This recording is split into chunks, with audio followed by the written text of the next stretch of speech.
ये बात तो हकीकत है कि हमारी काफ़ी सारी बच्चियाँ ऐसी हैं जो कि शायद वसाइल ना होने की वजह से आज भी अपने घरों में बैठी हुई हैं और जिनके लिए बड़े मुश्किल था कि उनकी शादी होती। तो अब ये ज़िम्मेदारी हुकूमत पंजाब ने उठा ली है। ये समझें आप जो पहला पहला जो ये काम शुरू हुआ है, ये एक आप पायलट प्रोजेक्ट समझें।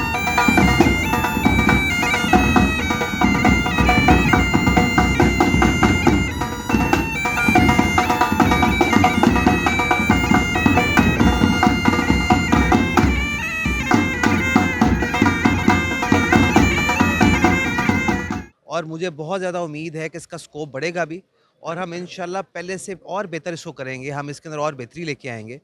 क्योंकि अगर देखें आप समझते हैं कि जो रियासत है, रियासत का काम जो है खाली अवाम से टैक्स वसूल करना या अवाम को खाली सड़कें या अस्पताल या स्कूल फराहम करना नहीं है।